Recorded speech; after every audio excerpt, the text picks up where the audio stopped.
So what they say my warrant for? So your warrant is for a failure to appear.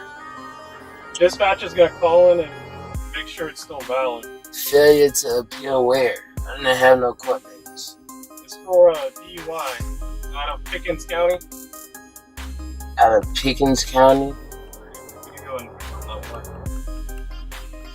The only DUI, I had a suspicion of a DUI a long time ago, and it was dismissed, so I don't know what they can talk about. It started with silence. The kind of silence that makes your chest tighten. The world seemed to stop spinning for T.I. as he sat in that cold hospital hallway, hands clasped together, staring at the floor that suddenly felt like it was slipping away beneath him. Cameras weren't around this time. No fans. No flashing lights. Just a father, broken and terrified, praying for a miracle. King Harris had been fighting for his life. After that brutal attack in jail, everything changed. Reports said he was found unconscious, barely breathing, and rushed to the hospital under heavy security.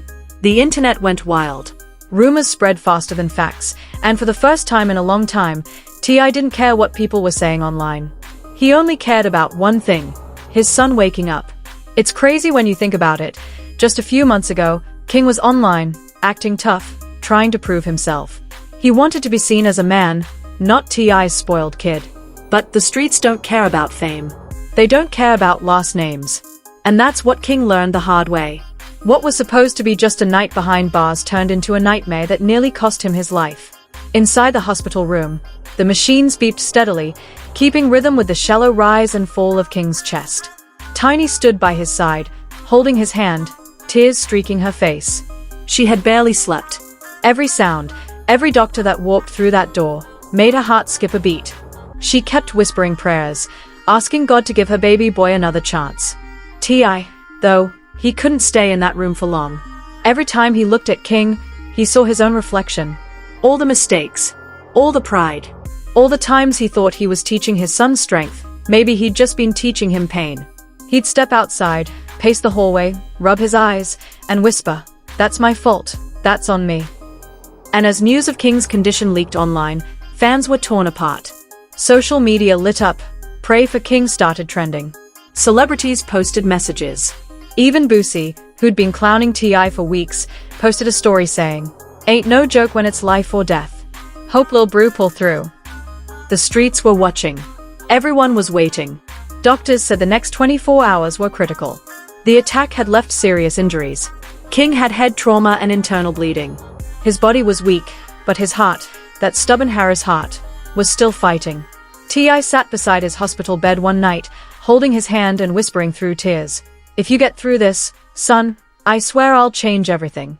I'll fix what I broke." Tiny heard him say that. And that's when she broke down. Because deep down, she knew it wasn't just about King. Their whole family had been falling apart, slowly, quietly. Fame had turned them into performers even in their own home, always smiling for the cameras, pretending everything was fine. But this moment stripped all that away. This was real. This was pain. Hours turned into days. Every morning, they prayed. Every night, they begged for signs. And one morning, when nobody expected it, King's fingers moved. Tiny saw it first. "He moved," she screamed, rushing to call the nurse. T.I. ran into the room, eyes wide, hope returning for the first time in days. They watched as King's eyelids fluttered, his breathing quickened. And then, his eyes opened. For a second, the world froze again. Then Tiny fell to her knees, crying uncontrollably. T.I. covered his face with both hands, trying to hold it together, but he couldn't. He burst into tears, the sound of a man who'd been holding his breath for too long. The nurses flooded the room, checking his vitals, confirming what they'd all prayed for. King was awake. When King's eyes finally focused, he looked around, confused, weak, and scared. The last thing he remembered was the fight, the shouting, the pain. And then nothing. Tiny kissed his forehead and whispered, "You're okay, baby. You're safe." But was he really? Because while his body was safe now, his life, his image, his future, had changed forever. As soon as the news hit the internet, the reaction was explosive. King Harris wakes up after brutal attack. Headlines everywhere. Fans celebrated, but the darker side of social media started digging again. People wanted answers. Who attacked him? Why? Was this connected to his father's fame, or something deeper, something personal? T.I. didn't care about the gossip, but he knew the storm was coming. Behind the scenes, the police investigation was messy. There were whispers that this wasn't just a random attack.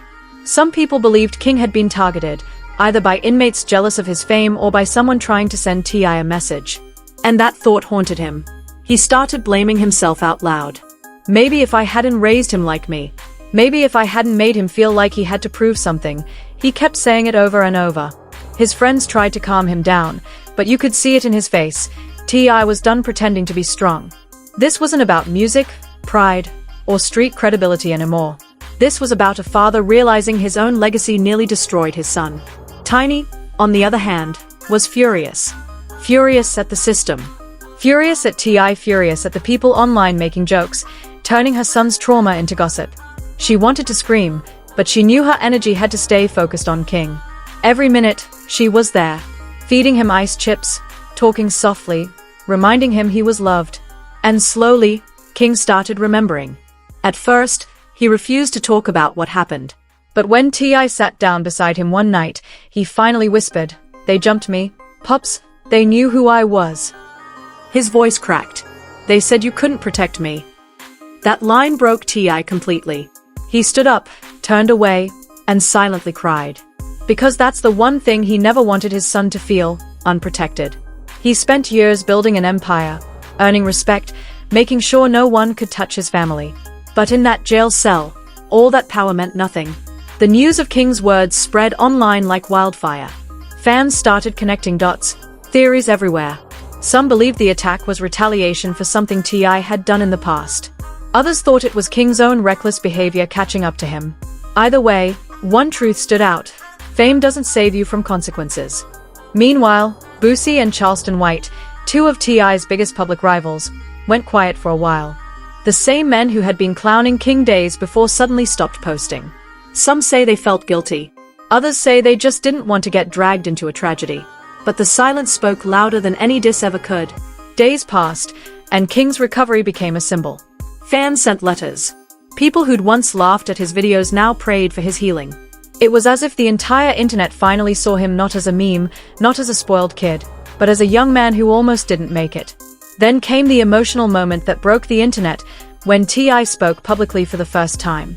Standing outside the hospital, his voice cracked as he said, "As a father, I've made mistakes. But nothing matters more than my son being alive right now. This ain't about fame. This ain't about pride. It's about gratitude." His eyes were glassy, and for once, he wasn't the confident, untouchable rapper the world knew. He was just a dad. The video went viral. Millions watched as T.I. hugged Tiny, tears streaming down both their faces. Even critics couldn't help but feel it. This was a moment of raw humanity. The same man who once rapped about never backing down was now begging for mercy from life itself. Behind the cameras, though, things were still complicated. King's recovery wasn't smooth.